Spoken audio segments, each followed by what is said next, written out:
বকো সমজিলা যিটো কাৰ্যালয় বকো সমজিলা কাৰ্যালয়ত 4জন বিজেপিৰ কাৰ্যকৰ্তাই ভোট চুৰি কাৰ্য সম্পন্ন কৰি আছিল।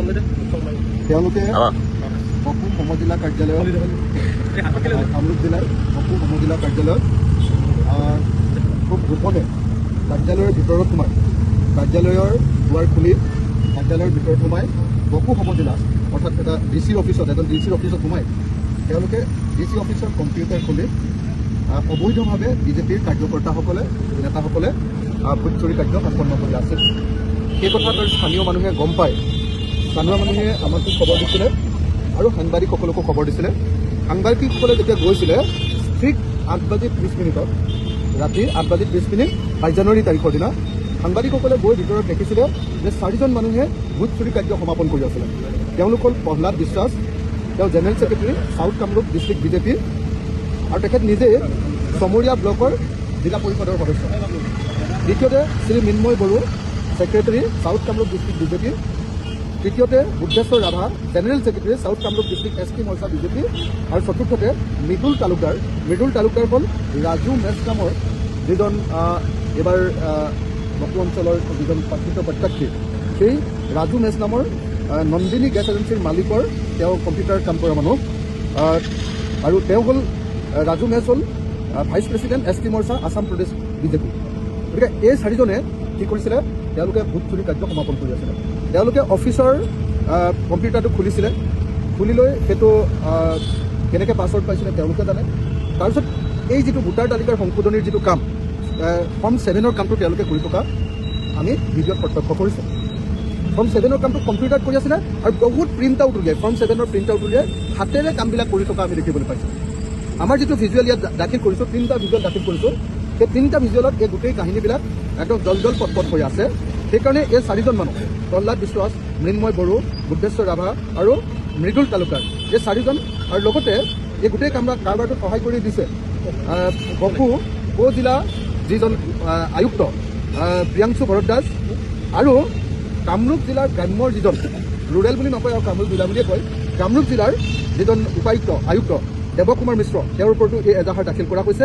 আৰু লগতে তাৰ চকীদাৰজনৰ নাম আমি নাজানো বাৰু, কিন্তু চকীদাৰজন যিজনে সেই দুৱাৰ খুলি দিয়া চকীদাৰজন, তাৰ ডিচি তাৰ মানে CDC প্ৰিয়াংশু ভৰদ্বাজ আৰু কামৰূপ জিলাৰ যিজন অত্যন্ত গভাইত আমাৰ আয়ুক্ত, তেওঁ হিমন্ত বিশ্ব শৰ্মাৰ সহপাঠী আছিলে, আমাৰ গুৱাহাটীৰ গান্ধী বস্তিত তেওঁৰ ঘৰ, দেৱকুমাৰ মিশ্ৰ, তেওঁ একদম গোটেই কামৰূপ জিলাখনক সম্পূৰ্ণৰূপে বিজেপিকৰণ কৰিছে।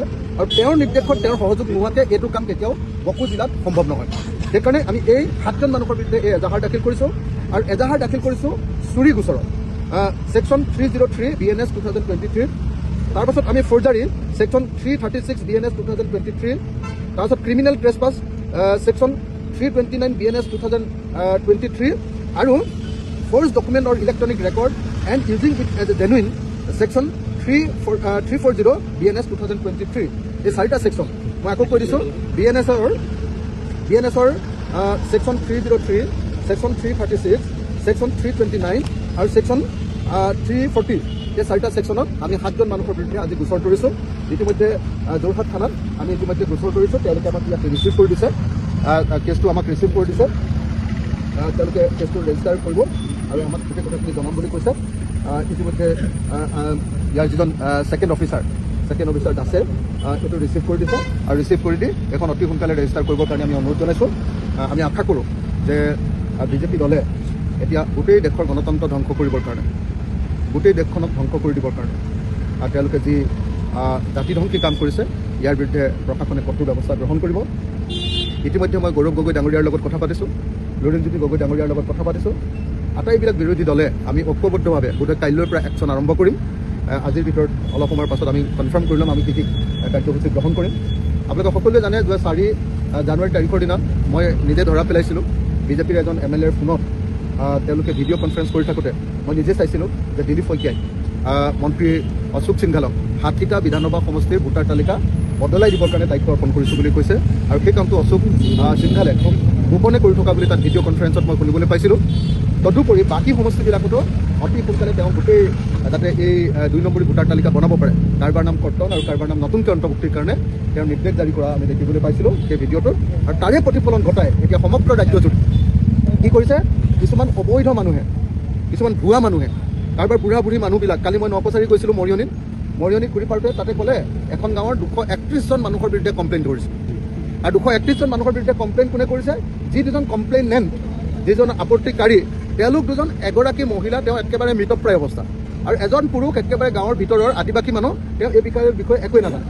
তেওঁলোকৰ নামত মানে গোটেই 231জন মানুহৰ ওপৰত কমপ্লেইন কৰিছে যে এইবিলাক 2 নম্বৰী ভোটাৰ বুলি, আৰু সেইবিলাক আমাৰ খিলঞ্জীয়া গৰীয়া মানুহৰ ভোটৰ ওপৰত তেনেকৈ ধৰণে তেওঁলোকে প্ৰত্যাহ্বান আনিছে। গতিকে একেবাৰে মৰিয়নি সমষ্টিৰ পৰা আপোনালোকে দেখিলে যে অসমৰ প্ৰত্যেকটো সমষ্টিতে ভোট চুৰ কৰিবৰ কাৰণে ব্যৱস্থা কৰিছে। অসমৰ ৰাইজে এইটো কথা জনা দৰকাৰ যে ভাৰতৰ নাগৰিকবিলাকৰ আটাইতকৈ ডাঙৰ মৌলিক অধিকাৰটো হ'ল ভোটাধিকাৰ। এতিয়া যদি 2026 চনত বিজেপিয়ে ভোট জিকিবৰ কাৰণে অসমৰ নাগৰিকৰ ভোটাধিকাৰটোকে নাইকিয়া কৰি দিয়ে, হাজাৰ হাজাৰ লাখ লাখ মানুহৰ ভোটাধিকাৰ নাইকিয়া কৰি দিয়ে, তেতিয়াহ'লে এই গণতন্ত্ৰৰ কোনো অৰ্থ নাই। আৰু এনেকৈ 2026 চনত ভোট চুৰ কৰি বিজেপিয়ে যে এনেকৈ হিমন্ত বিশ্ব শৰ্মাই যে জয়ী হ'বৰ কাৰণে চেষ্টা কৰিছে, তাৰ বিৰুদ্ধে আজিৰ পৰা আমি একশ্যন আৰম্ভ কৰিলোঁ। আজি প্ৰথমখন FIR আমি যোৰহাটত দাখিল কৰিলোঁ। কাইলৈৰ পৰা আমি যৌথভাৱে বিৰোধী দলবিলাকে আমাৰ কাৰ্যসূচী আৰম্ভ কৰিম।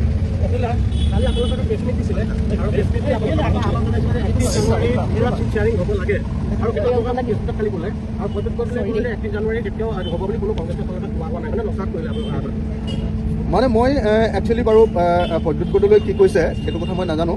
আমাৰ দলৰ তৰফৰ পৰা 31 জানুৱাৰীৰ ভিতৰত হ'লে ভাল বুলি কোৱা বুলি মই জানো, যে 31 জানুৱাৰীৰ ভিতৰত সোনকালে কৰিবলৈ আমাৰ মানে কামবিলাক কৰিবলৈ ভাল হয়। বিশেষকৈ বিজেপি দলৰ কেইবাজনো মানে বিধায়কে আমাৰ দলত যোগদান কৰিবৰ কাৰণে, আৰু বেলেগ বেলেগ দলৰ বিধায়কে আমাৰ দলত যোগদান কৰিবৰ কাৰণে কথা বাৰ্তা পাতি আছে। তদুপৰি অসমৰ কেইবাজনো ডাঙৰ ডাঙৰ ছাত্ৰ নেতাইও আমাৰ লগত কথা পাতি আছিলে।